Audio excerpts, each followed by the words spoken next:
यहोवा का आनंद मेरा क्या है? मेरा दृढ़ गढ़ है। वचन कहता है जब सुलेमान के पास ताकत थी तो उसने अपने नगरों को दृढ़ किया, स्ट्रॉन्ग किया। गढ़ वो होता है जहां कोई अटैक नहीं कर सकता, वो इतना मजबूत होता है। जहां बड़े बड़े देश भी जाने से घबराते हैं, जब वो गढ़ बन जाते हैं। तो वचन कहता है सुलेमान ने उन जगहों को दृढ़ किया जब उसके हाथ में पावर थी और पैसा और बुद्धि थी। और उसी गढ़ की परमेश्वर बात कर रहे हैं कि जब तुम यहोवा का आनंद मनाओगे तो वो तुम्हारा दृढ़ गढ़ है। कोई शैतान उसमें आ नहीं पाएगा, कोई अटैक उसमें हो नहीं पाएगा। और शैतान जब भी तुम पर अटैक करने की कोशिश करेगा और वो 10 गुना और 7 गुना शर्मिंदा होकर वहां से वापस चला जाएगा। और आप देखोगे इसी आनंद के ऊपर शैतान अटैक करने की कोशिश करता है। कुछ आएंगे और कहेंगे 25 दिसंबर नहीं मनाना चाहिए क्योंकि प्रूफ नहीं है कि वो 25 को जन्मे थे। और दूसरों को 25 दिसंबर मनाने से रोककर या तुम बता दो फिर किस डेट को मनाना चाहिए, हम उस डेट पे मना लेंगे क्योंकि वो जन्मा तो था।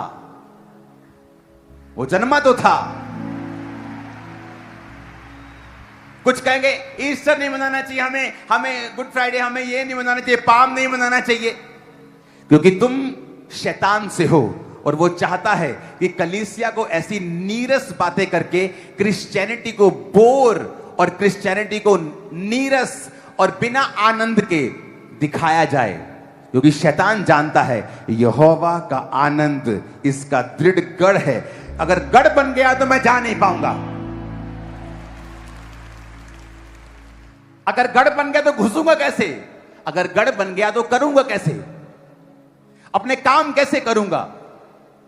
और धीरे धीरे वो लोगों के आनंद को खराब करने की कोशिश करते हैं। और अगर आप उनके घरों में देखें, ऐसे लोगों की जिंदगियों में देखें तो उनकी जिंदगियों में वाकई शैतान ने इस ऐसे काम किए हुए हैं कि उनकी लाइफ में परमेश्वर का कोई आनंद नहीं है। वो जिस जगह हाथ डालते हैं वो फेल हो जाते हैं। क्यों? क्योंकि परमेश्वर की आत्मा के चलाए अगर आप चलेंगे तो ये निशानी होगी, आप जिस काम में हाथ डालेंगे वो फलवंत होगा, उदय होगा, ब्लेस्ड होगा, आगे जाएगा। मैं लोगों को बोलता हूं आप मुझे अमेरिका में छोड़ दो, थोड़े ही महीनों के बाद वहां की चर्च सबसे बड़ी चर्च बन जाएगी। क्यों? आप मुझे कनाडा में छोड़ दो, आप मुझे इटली में छोड़ दो, मैं जाने वाला कहीं नहीं हूं। मैं आपको एग्जांपल दे रहा हूं क्योंकि मुझे मालूम है। क्योंकि जब आप एक पवित्र आत्मा से भरे हुए, आनंद से भरे व्यक्ति को मैनेजमेंट में छोड़ दो, वो वहां रिजल्ट देगा। उसको पुलपट पे ले आओ, वो वहां रिजल्ट देगा। उसको प्ले करने भेज दो, वो वहां रिजल्ट देगा। क्योंकि ये निशानी है कि परमेश्वर का आत्मा इसके अंदर है। यूसुफ को जहां भी रखते थे यूसुफ कामयाब होता था। जब मैं अपने पास्टर का ड्राइवर था, मैं कामयाब ड्राइवर था, मेरी ड्राइविंग की प्रशंसा होती थी। जब मैं अपने पास्टर का क्वायर में एक बच्चा था तो मेरे गाने की प्रशंसा होती थी। जब कोई काम में करता था तो प्रशंसा होती थी, सफाई करता था तो सफाई अच्छी से करता था। क्योंकि जब आप पवित्र आत्मा आपके अंदर है तो अब हर काम में एक्सीलेंस, वो रिजल्ट होगा। यहोवा का आनंद मेरा क्या है? दृढ़ गढ़। बोलो दृढ़ गढ़। गढ़ है मेरा। बोलो क्या चीज? यहोवा का आनंद मेरा दृढ़ गढ़ है। हालेलुया। और शैतान आपके पास आएगा आपके आनंद को खत्म करने के लिए। ये कैसे करूं? लोगों को शर्म आनी चाहिए। क्रिश्चियनिटी के पास त्योहार ही कितने मनाते हैं हम, 3-4 दिन मनाते हैं पूरे साल में, और उस पर भी शैतान अटैक करने की कोशिश करता है। इमेजिन करो अगर हम भी चेलों की शहीदी मनाने लगे। इंडिया में अगर आप बिहार चले जाओ तो उसे मिशनरी की कब्र कहा जाता है। इतने हजारों मिशनरीज ने अपनी जान दी है। अगर हम एक एक की शहीदी मनाने लगे तो लाखों शहीदियां, दिन खत्म हो जाएंगे, एक एक दिन में एक एक लाख शहीदी मनानी पड़ेगी। लेकिन हमने चूज किया हम जीसस क्राइस्ट को ही सेलिब्रेट करेंगे।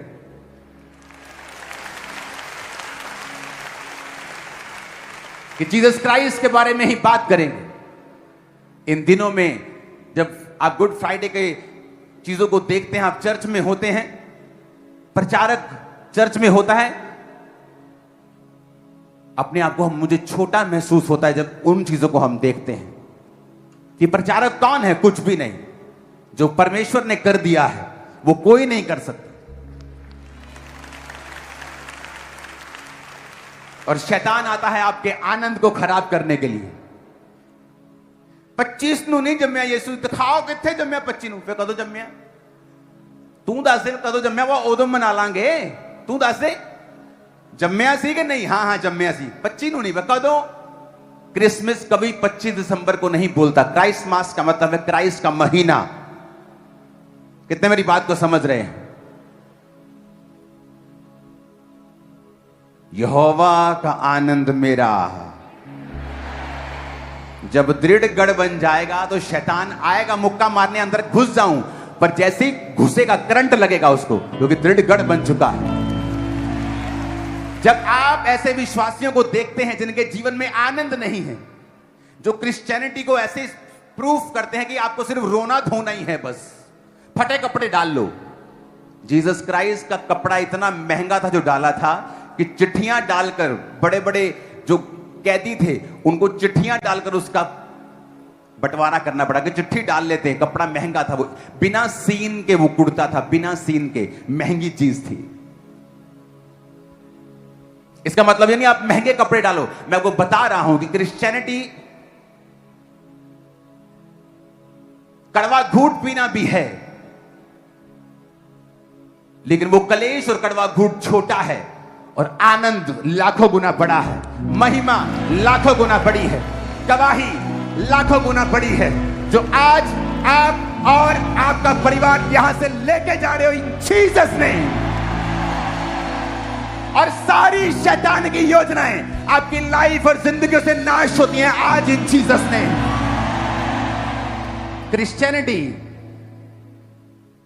दुखों का प्याला भी है, लेकिन बाइबल कहती है तुम्हारा हल्का सा कलेश अनंत महिमा को पैदा करता है।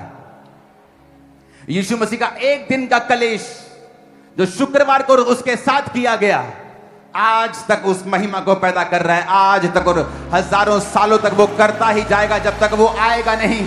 और उसके बाद भी जब वो स्वर्ग में होगा, स्वर्ग में भी हम यीशु मसीह को देखेंगे, उसके हाथों को देखेंगे जो कील ठुकवाए थे, उसके पांव को देखेंगे, क्योंकि पवित्र आत्मा ने उसके हाथों और पांव को यीशु मसीह की रिक्वेस्ट के ऊपर हील नहीं किया। हाथों और पांव के छेदों को वैसे ही रहने दिया, ताकि जब भी हम स्वर्ग में यीशु मसीह को देखें तो याद करें कि ये मेरे लिए मारा गया था, गाड़ा गया था और तीसरे दिन मुर्दों में से जी उठा था। Hallelujah, hallelujah.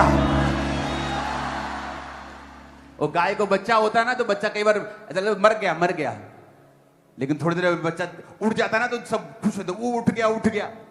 गाय के बच्चे पे तुम, उसके उठने पे तुम खुशी मना सकते हो, कुत्ते के बच्चे के उठने पर खुशी मना सकते हो।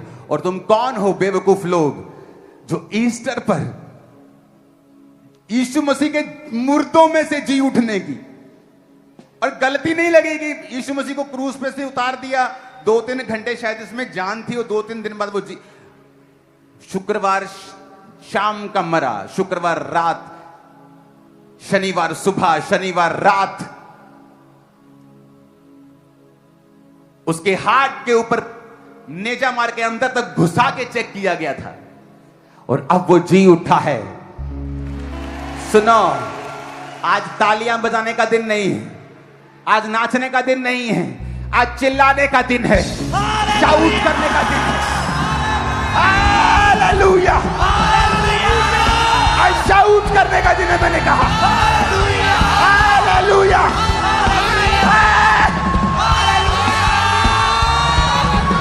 यहोवा का आनंद मेरा दृढ़ गढ़ है। शैतान तेरी योजना क्रिश्चियनिटी के ऊपर आनंद मनाने की यीशु के नाम में खामरा चर्च कैंसिल करती है। हालेलुया। वो शुक्रवार था। आपका भी शुक्रवार होता है जब आप दुखों में होते हैं, लेकिन आपका संडे आज है। इस तरह यीशु का संडे था, आपका भी संडे आ चुका है। जब लोग आपको जी उठा हुआ देखेंगे, फाइनेंस में, लाइफ में, सेहत में, बीमारियों से, कर्जों से, पारिवारिक ट्रबल से, मैरिज ट्रबल से, एक्सीडेंट से, वो आपको जी उठा हुआ देखेंगे यीशु के नाम में। Hallelujah, hallelujah.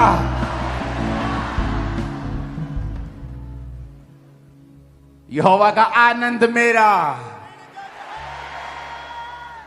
तो समझ लो, जब शैतान तुमको आनंद करने से रोक रहा है, नाचने से रोक रहा है, तो समझ लो उसके पीछे एक शैतानी आत्मा है, क्योंकि वो चाहता है कि अगर तुम क्रिश्चियन बन ही गए हो तो 100 गुना फल ना लाओ।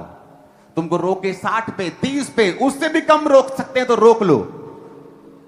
और जीसस ने कहा जो 100 गुना वाले भी हैं, 60 वाले भी हैं, 30 वाले भी हैं। मैंने दुखों को सहा, डिप्रेशन को सहा, हां सहा, बीमारियों को, दुखों को, शैतान के अटैक्स को, रिजेक्शन को, फैमिली रिजेक्शन, बेस्ट फ्रेंड्स की रिजेक्शन, सब सहा। लेकिन आज जो ग्लोरी मेरी लाइफ के ऊपर है, वो उस दुख से कहीं अधिक है, कहीं लाखों गुना, हजारों गुना, करोड़ों गुना ज्यादा है। आमीन, आमीन। खुश हो के नहीं आज? किसने कहा आज सिर्फ हम नाचेंगे या सिर्फ तालियां बजाएंगे, ओ यीशु जी उठे, Yeshu ji? No no no. आज तो कमले है ना, जमीन को पीट दो आज तालियां बजा बजा के। आज ऐसा दिन है। आज वो दिन है। सुनो, आपको 2 तरह के लोग मिलेंगे। एक वो जो उस पापिन की तरह है जिसने अपने बालों से यीशु मसीह के पैरों को पोंछा, आंसुओं से उसके पैरों को भिगाया। और एक वो था जो अपने आप को धर्मी समझता था और ये कह रहा था, क्या यीशु को मालूम नहीं है ये कैसी औरत है? तो यीशु ने कहा, एक व्यक्ति का 50,000 कर्जा माफ हुआ और एक व्यक्ति का 500 रुपए माफ हुआ। कौन ज्यादा खुश होगा? जिसका 50,000 हुआ। हम 50,000 वाले हैं, तो हमारा खुश होना ज्यादा लाजमी है। वो 500 वाले हैं, उनका दुखी होना बनता है। हम 50,000 वाले हैं, हम बड़े पापी थे, बड़े नशेड़ी थे, बड़ा गुनहगार थे, हम ज्यादा खुश हैं क्योंकि यीशु ने हमारा ज्यादा माफ किया है। आओ आनंद मनाएं, आओ अपना गढ़ बनाएं, आओ ऐसा गढ़ बनाएं कि शैतान जब ठोकर मारे तो उसका पैर फ्रैक्चर हो जाए, जब वो मुक्का मारे उसका हाथ फ्रैक्चर हो जाए। ऐसा गढ़ बनाएं आज आनंदित होते हुए। ये आनंद उनके पास नहीं जो बड़ी बड़ी दुनिया की कंपनीज में जॉब करके करोड़ों कमाते हैं, लेकिन ये आनंद आपको इस सेवकाई में मिल जाएगा जो थोड़े से पैसों पर इस सेवकाई कर रहा है, जो हर एक चीज का सैक्रिफाइस कर रहा है, क्योंकि ये आनंद उन लोगों के पास भी नहीं है। ये आनंद आपके पास है, ये आनंद मेरे पास है, ये आनंद टीम के पास है। और आमीन ऊंचे वाला चाहिए चर्च। मैं आपको प्रीच करने आज नहीं आया हूं, मैं आपको बताने के लिए आया हूं कि यीशु मसीह जी उठे हैं। ओ हालेलुया, हालेलुया, हालेलुया।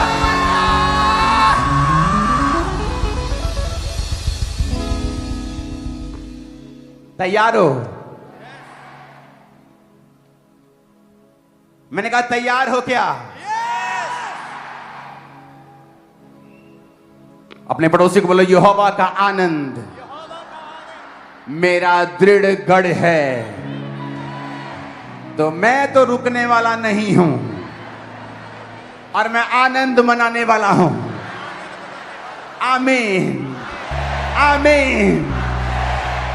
शैतान जब आपको हंसता हुआ देखता है और आनंद मनाता हुआ देखता है, वो पैरालाइज हो जाता है उसी वेले, उसी वक्त।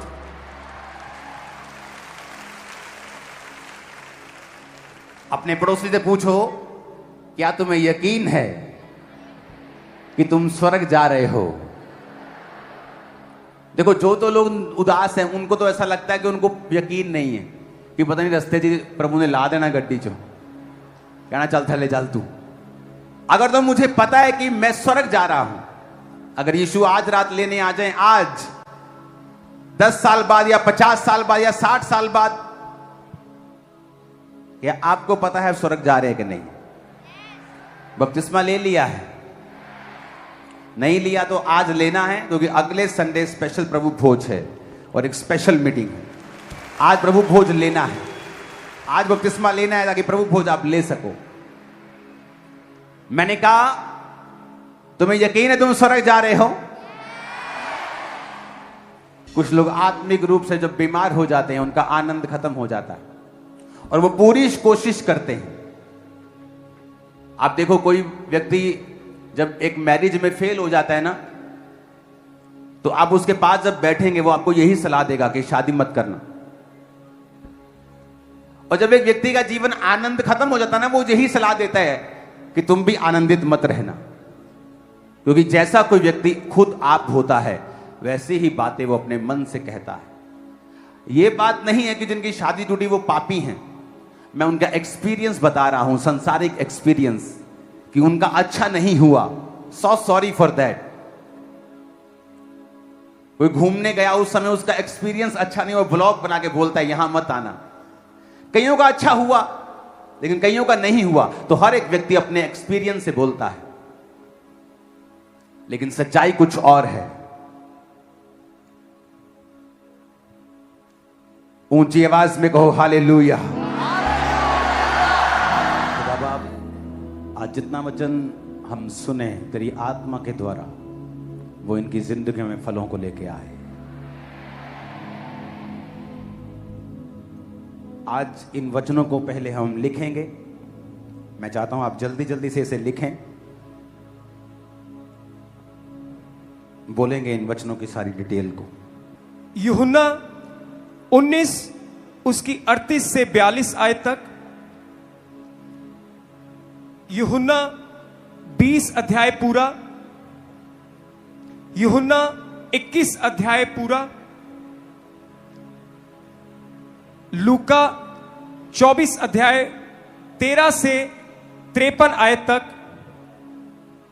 मरकुस 15 उसकी 42 से 47 आयत तक, मरकुस 16 अध्याय पूरा, मत्ती 27 उसकी 57 से 66 आयत तक, मत्ती 28 अध्याय पूरा, यहेजकेल 18 की 4 आयत, यूहन्ना 14 की 19, इब्रानियों 11 उसकी 18 से 19 आयत तक, और उत्पत्ति 22 उसकी 5 आयत।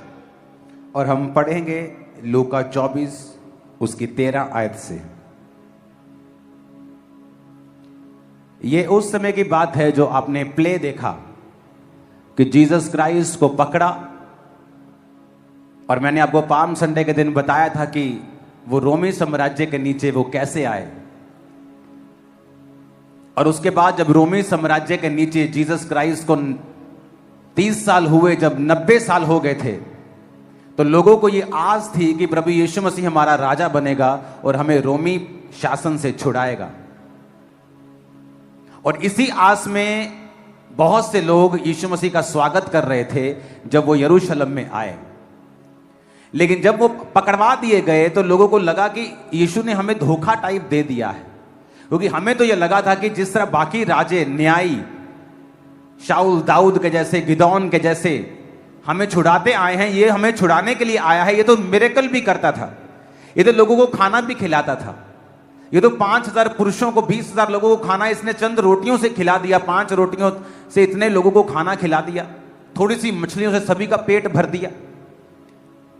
तो जब उन्हें लगा कि हमारी आस पूरी नहीं हुई, तो वही लोग कहने लगे कि नहीं, ये अपने आप को छुड़ा नहीं रहा, इसने तो सरेंडर कर दिया इस रोमी साम्राज्य के सामने। तो वो कहने लगे इसे क्रूस पर चढ़ाओ।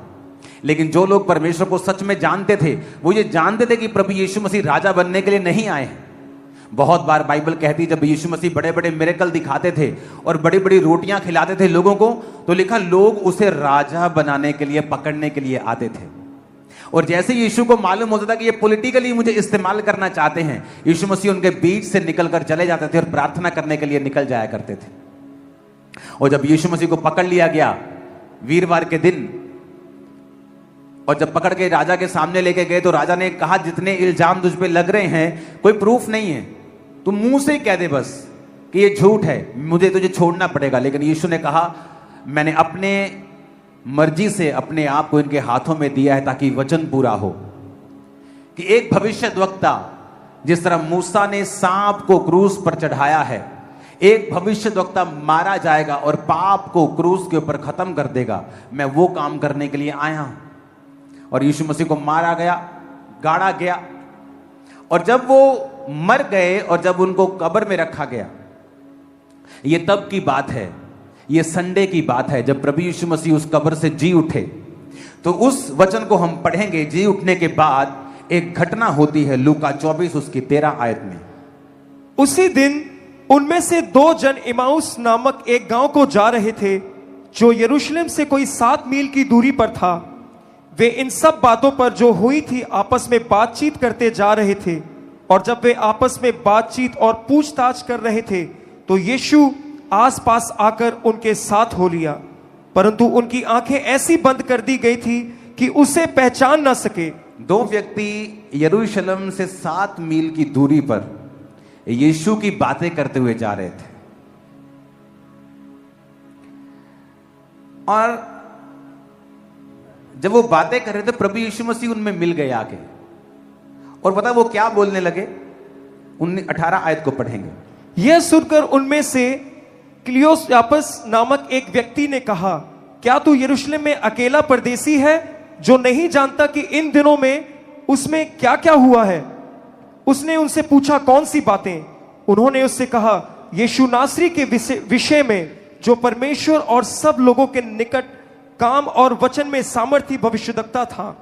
और प्रधान याजकों और हमारे सरदारों ने उसे पकड़वा दिया कि उस पर मृत्यु की आज्ञा दी जाए और उसे क्रूस पर चढ़वाया, परंतु हमें आशा थी कि यही इज़राइल को छुटकारा देगा। देखो आम लोगों की बातें हो रही हैं, ये आम लोग थे। कहते हमें आशा थी कि वही इज़राइल को छुटकारा देगा, पर कहते वो तो पकड़वा दिया गया और वो मार दिया गया, वो तो कमजोर सा निकला। वो आपस में बात कर रहे थे कि यार बाइबल में तो लिखा है कि हमारा राजा गधे के बच्चे के ऊपर आएगा और हमें छुड़ाएगा, पर वो तो मर गया। हमें तो आशा थी कि वो इज़राइल को छुटकारा देगा। हम 90 साल से रोमी शासन के नीचे हैं। एक देश जब 90 साल से किसी दूसरे देश के अधीन होता है तो वो दूसरा देश उसे चूस लेता है पूरा। कहते भारत सोने की चिड़िया थी। वो 90 साल उस शासन में, रोमी शासन के नीचे लोगों को छुटकारे की आस थी, पर कहते इस घटना को अब बीते हुए ये 3रा दिन है। पर कहता हम में से कई स्त्रियों ने हमें हैरान कर दिया है कि वो भोर को कब्र पे गई थी। 23 आयत को पढ़ेंगे। और माइक थोड़ा अपना सीसी कम कर इसको। और जब उसका शव ना पाया तो यह कहती हुई आई कि हमने स्वर्गदूत का दर्शन पाया, जिन्होंने कहा कि यह जीवित है। तब हमारे साथियों में से कई एक कब्र पर आए और जैसा स्त्रियों ने कहा था वैसा ही पाया, परंतु उसको न देखा। तब उसने उनसे कहा, हे निर्बुद्धियों। अब जब वो कब्र पे गई लिखा औरतें, तो उन्होंने वहां पे दूत को देखा और दूत ने कहा, तुम जीवितों को मुर्दों हुओं में से क्यों ढूंढ रही हो? क्या तुम्हें नहीं पता कि वो अपने वचन के अनुसार जी उठा है? कहता ऐसी स्त्रियां ऐसी बातें कर रही हैं। अब ये भरमाने वाली बातें हैं कि सच में ऐसा हुआ है, क्योंकि वो तो बड़ा पावरलेस लग रहा था सरकार के हाथ में। अब जीसस क्राइस्ट जवाब देते हैं 25 आयत में। तब यीशु ने उनसे कहा, हे निर्बुद्धियों और भविष्यद्वक्ताओं की सब बात पर विश्वास करने में मंदमतियों, क्या अवश्य ना था कि मसीह ये दुख उठाकर अपनी महिमा में प्रवेश करे? 27 आयत से पढ़ेंगे। तब उसने मूसा से और सब भविष्यद्वक्ताओं से आरंभ करके सारे पवित्र शास्त्र में से अपने विषय में लिखी बातों का अर्थ उन्हें समझा दिया। इतने में वे उस गांव के पास पहुंचे जहां वे जा रहे थे, और उसके ढंग से ऐसा जान पड़ा कि वह आगे बढ़ना चाहता है, परंतु उन्होंने यह कहकर उसे रोका, हमारे साथ रह, क्योंकि संध्या हो चली है और दिन अब बहुत ढल गया है। तब वह उनके साथ रहने के लिए भीतर गया। जब वह उनके साथ भोजन करने बैठा तो उसने रोटी लेकर धन्यवाद किया और उसे तोड़कर उनको देने लगा। तब उनकी आंखें खुल गई और उन्होंने उसे देखा, पहचान। जब वो जीसस क्राइस्ट ये बातें करने में जब जा रहे थे तो जीसस ने कहा, ए निर्बुद्धियो, हे कम दिमाग वालों, क्या तुम नहीं जानते थे कि भविष्यद्वक्ताओं की पुस्तक में यह लिखा है कि मसीह तीसरे दिन मुर्दों में से जी उठेगा? और वो उनको बताता जा रहा था, लेकिन परमेश्वर ने उनकी आंखों को खुद बंद कर दिया था कि वो उसको पहचाने नहीं। और जब यीशु मसीह जा रहे थे तो वो भले आदमी थे, कहते अब वो कहां जा रहा है भाई, रात हो गई है, हमारे साथ रुक जा। रात को लोग सफर नहीं पुराने टाइम में करते थे, रात को सफर करना मना था, रात को सेफ नहीं था, रात को स्ट्रीट लाइट्स नहीं होती थी, सफर नहीं करते थे लोग। तो उसने कहा रात को हमारे पास रुक जा। और लिखा, जब रात को वो रोटी तोड़ रहा था तो उन्होंने यीशु मसीह के रोटी तोड़ते हुए उन हाथों को जब देखा तो पहचान गए ये परमेश्वर है। और जैसे ही उन्होंने पहचान लिया, वो उनकी आंखों से छुप गायब हो गया। जैसे ही वो यीशु मसीह गायब हुए उनकी आंखों से, क्योंकि अब प्रभु यीशु मसीह सिर्फ इंसान के रूप में नहीं थे, अब वो इंसान भी थे और परमेश्वर के उस डिवाइन रूप में भी आ चुके थे। वो गायब हुए और वो इम्वाइस के आदमी भागे चेलों के पास, और चेलों को उन्होंने कहा कि हमने यीशु मसीह को देखा है। चेले भी ये सुन रहे थे कि हमने भी यीशु मसीह को देखा है। और फिर थोमा कहता है, मैं तो जब तक उसके डाल ना लूंगा, उसकी पंजर में उंगलियां ना डाल लूंगा, तब तक मैं कदापि विश्वास नहीं करूंगा। फिर परमेश्वर थोमा को दिखाई दे। बाइबल कहती, जब आप यूहन्ना 21 से पढ़ते हैं तो वो फिर दिखाई दिए तीसरी बार पतरस को, जब वो नाव पर गया मछलियां पकड़ने के लिए। और जब कुछ नहीं पकड़ा तो परमेश्वर फिर उसके पास आके खड़े हुए और कहा, दाहिनी और जाल डालो तो तुम बहुत सी मछलियां पकड़ लाओगे। जब दाहिनी और जाल डाला तो फिर 153 बड़ी मछलियां पकड़ी। इतनी ज्यादा कैच हुआ कि वो पहचान गए कि ये फिर से यीशु मसीह ही है। पतरस को अपनी पुरानी जिंदगी फिर याद आ गई। अब परमेश्वर पतरस के पास आके कहते हैं, पतरस क्या तू इन सब से बढ़ के मुझसे प्यार करता है? क्योंकि अब ये तीसरा समय था जब परमेश्वर चेलों को दिखाई दिए थे जी उठने के बाद। पहली बार जब वो चेलों को दिखाई दिए, जो प्ले में आपने देखा, तब थोमा वहां पे नहीं था। दूसरी बार वो थोमा के साथ दिखाई दिए, वो बीच में एकदम से प्रकट हो जाते थे, एकदम से आ जाते थे, बेल से नहीं आते थे, अभी दीवार से नहीं आते, सीधा प्रकट होते थे अब। और 2 बार दिखाई देने के बाद तीसरी बार वो उनको झील पर दिखाई देते हैं और पतरस से कहते हैं, पतरस क्या तुम मुझसे इनसे बढ़ के प्यार करता है? उसने कहा हाँ। प्रभु ने कहा, मेरी मेमनों को चरा। दूसरी बार प्रभु ने पूछा, हे पतरस क्या तू सचमुच मुझसे इनसे बढ़ के प्यार करता है? हाँ प्रभु, मेरी भेड़ों की रखवाली कर। तीसरी बार प्रभु ने फिर पूछा, क्या तू सचमुच मुझसे प्यार करता है? पतरस उदास हो गया, उसे लगा परमेश्वर को मुझ पे डाउट हो गया है, क्योंकि मैंने 3 बार इसका इनकार किया था। लेकिन परमेश्वर उस कर्ज को खत्म कर रहे थे जो पतरस के ऊपर उसका 3 बार इनकार करने से आया था। और इसलिए प्रभु यीशु मसीह 3 बार उसका इकरार करवा रहे थे कि हाँ मैं तुझसे प्यार करता हूं, हाँ मैं तुझसे प्यार करता हूं, हाँ मैं तुझसे प्यार करता हूं, अब मेरी भेड़ों को चरा। जब प्रभु यीशु मसीह मुर्दों में से जी उठे तो उसने कहा, जाओ चेलों से और पतरस से कहो, क्योंकि पतरस उस समय परमेश्वर का चेला नहीं रह गया था। पतरस ने खुद अपने मुंह से कहा था, लानत हो जो इसे जानता हो, मैं इसे नहीं जानता। तो प्रभु यीशु मसीह जो आपके जब पापी थे वो तब आपसे प्यार करता है। उसने गुस्सा नहीं किया, उसने लानत नहीं भेजी, पतरस के पास गया और 3 बार इनकार के बदले 3 बार उससे इकरार करवाया। हालेलुया। जब आप गिफ्ट भूल जाते हैं ना वाइफ को देना, फिर वो कहती है मैंने 2 गिफ्ट लेना है अभी, तो वो काम किया उसने कि यीशु ने 3 बार उसको बोला तूने मेरा इनकार किया था, 3 बार मेरा इकरार कर। अगर आप ईस्टर को देखेंगे, रेजरेक्शन डे को देखेंगे, तो ये हमें रिस्टोर करता है, हमें जीवित करता है, जिंदा करता है। किसने पाप किया पहले? औरत ने। औरत की वैल्यू को परमेश्वर ने डाउन किया, उसके पीड़ा को बढ़ाया, आदमी को डाउन किया। उसने औरत की बात को सुना, सांप को श्रापित किया कि वो शैतान के द्वारा इस्तेमाल हुआ। हालांकि सांप परमेश्वर ने बनाया था, शैतान नहीं है सांप, लेकिन उसको शैतान ने इस्तेमाल किया, श्रापित हुआ। हवा श्रापित, आदम श्रापित। औरतों के ऊपर जुल्म होने लगे, औरतों को कल्प्रिट समझा जाने लगा, उन्हें अलग अलग तरह की ताड़नाओं से गुजरना पड़ा। और जब यीशु मसीह मुर्दों में से जी उठे, जो पाप आदम और हवा के कारण, जो डिसग्रेस औरत और आदमी की जिंदगी में आई थी, परमेश्वर ने उस डिसग्रेस को ग्रेस में बदला और सबसे पहले अपने जी उठने का समाचार उसने औरतों को दिया और कहा, जाओ चेलों को बताओ कि मैं जी उठा हूं, जाओ।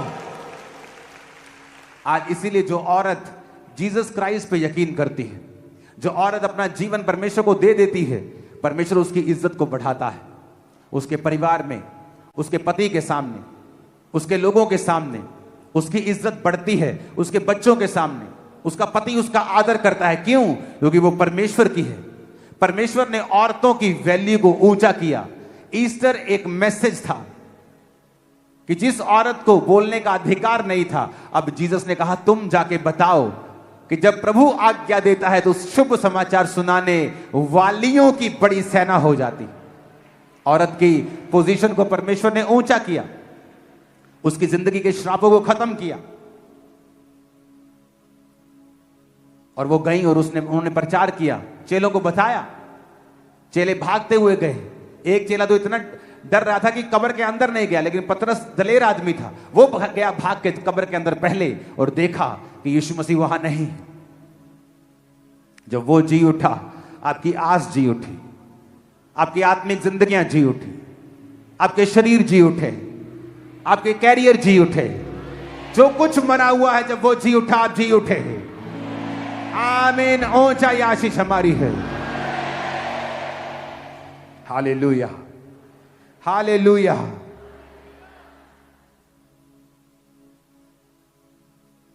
पुराने नियम से लेकर नए नियम तक हर जगह आपको मसीह का समाचार मिलता है। पिछले संडे मैंने बताया कि हर जगह आपको मसीह दिखेगा। बाइबल की पहली आयत से लेकर आखिरी आयत तक आपको मसीह दिखेगा। वचन कहता है इब्रानियों 11 उसकी 18-19 में, जिससे यह कहा गया था इसहाक से तेरा वंश कहलाएगा, वही अपने इकलौते को चढ़ाने लगा। उसने मान लिया कि परमेश्वर सामर्थी है कि उसे मरे हुओं में से जिलाए, कि उसे दृष्टांत की रीति पर फिर उसे वो मिला। जब अब्राहम को परमेश्वर ने कहा अपने बेटे को चढ़ा दे, कहता उसने कहा था इसहाक से तेरा वंश कहलाएगा, पर फिर भी मैं अपने इकलौते को चढ़ा रहा हूं, शायद ये मुर्दों में से जी उठेगा। ये एक प्रोफेसी थी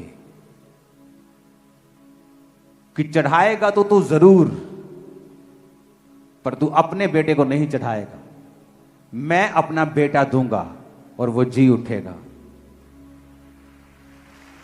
इसलिए वो मेढ़ा कांटों में, झाड़ियों में फंसा हुआ मिला और जीसस ने अपने आप को उसके साथ रखा है कि बाइबल का एक बिंदु भी, लोग कहते हैं बाइबल में गलतियां हैं, बाइबल में एक बिंदु तक की गलती नहीं। एक अगर बाइबल में किसी जगह सेमी कॉलन लगा है, उसके पीछे भी प्रचार है, उसके पीछे भी कारण है। फुल स्टॉप लगा है, उसके पीछे भी कारण है। Bible is the most perfect ग्रंथ, book in this world, most perfect.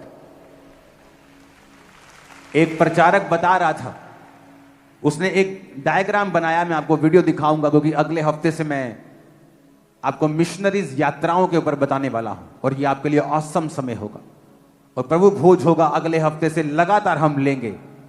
और उसके बारे में मैं आपको बताने वाला हूं। तो हर जीवित आदमी, आपके घर का हर जीवित व्यक्ति अगले संडे चर्चिस में हो और प्रभु भोज को लो। और वहां में बताया कि शुरू से लेके उत्पत्ति से लेके प्रकाशित वाक्य तक हर आयत एक दूसरे को सपोर्ट करती है, जबकि उसके अलग अलग राइटर्स हैं।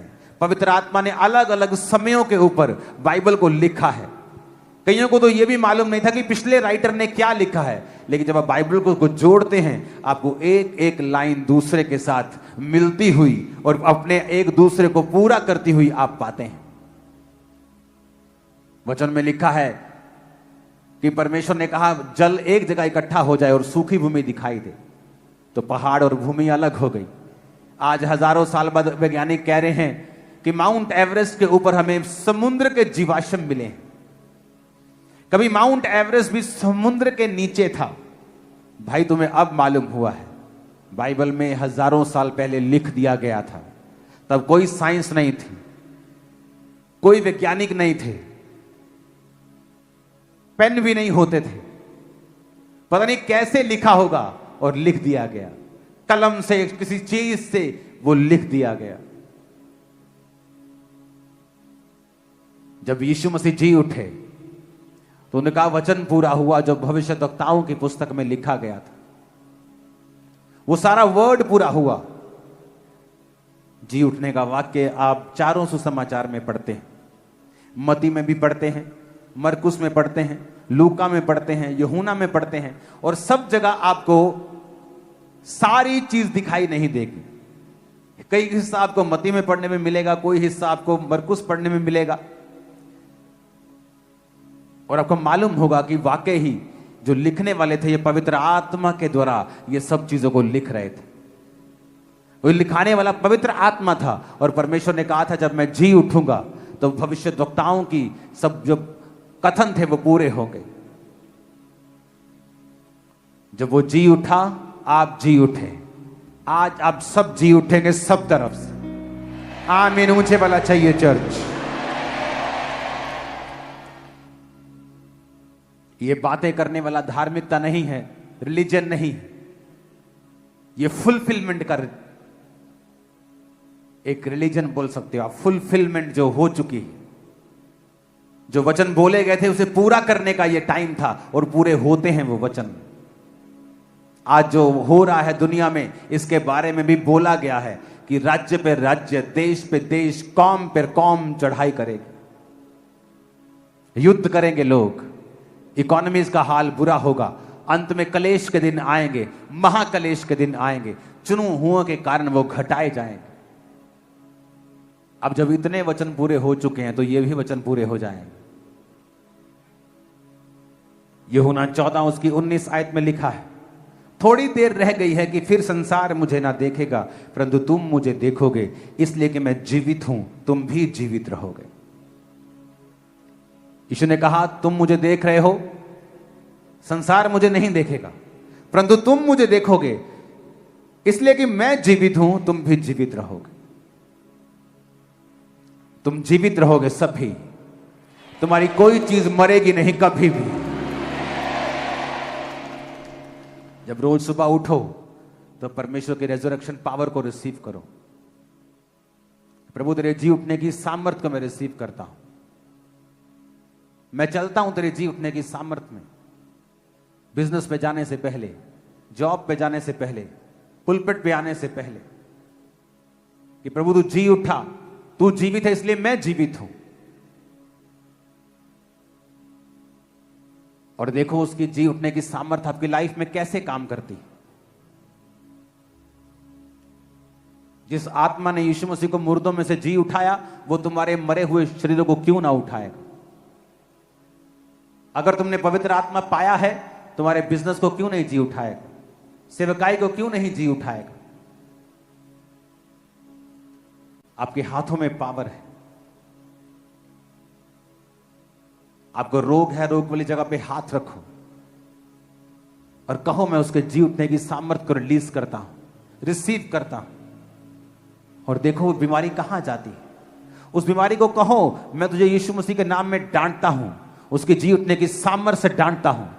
देखो वो जाती है, वो इन्फेक्शन खत्म होती है, वो रोग खत्म होते हैं, वो कलेश खत्म होता है। आमीन। ऊंचा चाहिए चर्च। हालेलुया। और जीसस ने कहा आप जाओ, सब जातियों को ये बातें मानना सिखाओ, जो मैं तुम्हें सिखाया है सब लोगों को सिखाओ। विश्वास करने वालों में चिन्ह होंगे, वो दुष्ट आत्माओं को निकालेंगे, सांपों को उठा लेंगे, नाशक वस्तुएं उनका नुकसान न कर पाएंगी, शैतान उनका नुकसान न कर पाएगा।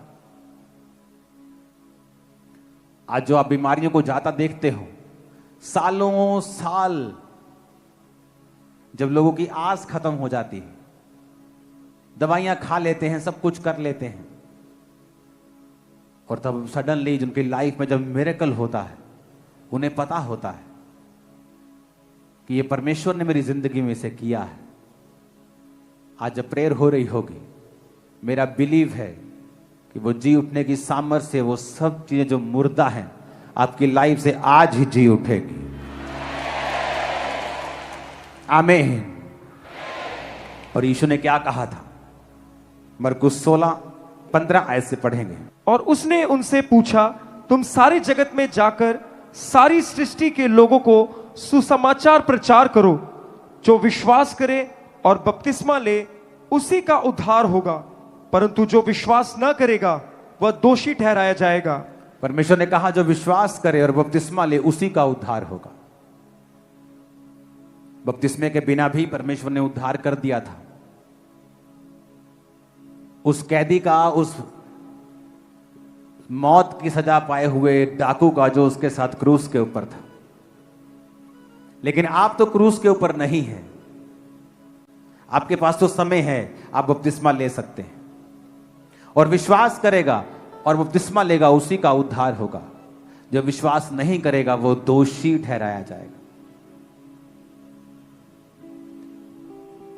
माएं रो रही थी जब यीशु मसीह को चढ़ाया जा रहा था क्रूस पे। उसने कहा मेरे लिए नहीं, अपने और अपने बालकों के लिए रोवो। पता है क्यों? क्योंकि जिन लोगों ने जीसस पे विश्वास नहीं किया, वो सदूकी, फरीसी, उनके परिवार, क्योंकि यीशु मसीह के जी उठने के कुछ 3-4 दशक बाद उस भवन को फिर नाश कर दिया गया और यहूदी कौम को बहुत प्रताड़ित करके उनका नाश किया गया। जो आज यरूशलेम में आप वेस्टर्न वॉल देखते हो, भवन की वॉल देखते हो, वो तभी बची थी, उतनी बची थी बस। वो यीशु मसीह के समय के बाद ढाई गई थी, फिर से भवन ढा दिया गया था, क्योंकि परमेश्वर ने कहा था जो तुमने मेरे साथ किया है उसका बदला तुम और तुम्हारे परिवार उठाएंगे। आज भी जो यीशु को जानते हुए भी गुनाहों में है, पाप में है, उसने कहा जो विश्वास नहीं करेगा वो दोषी ठहराया जाएगा। एक बात को हमेशा याद रखो, मैं अपने लोगों से बहुत बात बोलता हूं कि जब आप परमेश्वर में जीते हैं और जीते जीते बिगड़ जाते हैं, आप व्यभिचार करने लगते हैं, आप चोरी करने लगते हैं, चर्च का पैसा चोरी करने लगते हैं, आप लोगों का पैसा चोरी करने लगते हैं, आप कब्जे करने लगते हैं, आप नहीं जानते आप एक बीज बो रहे हैं। जब दाऊद ने पाप किया तो उसका असर उसके परिवार के ऊपर हुआ और उसका बेटा उसका विरोधी हो गया। जब एक आदमी पाप करता है और विश्वास में बना नहीं रहता, फिर वो अपनी जिंदगी के चारों तरफ के सर्कमस्टेंसेस को काबू नहीं कर सकता। वो काबू नहीं कर सकता अपने बिजनेस को, ये किस तरह चलेगा और किस दिन क्या अटैक होगा। वो सेवकाई कर सकता है, मिरेकल कर सकता है, लेकिन उसके बाद अटैक को काबू नहीं कर सकता।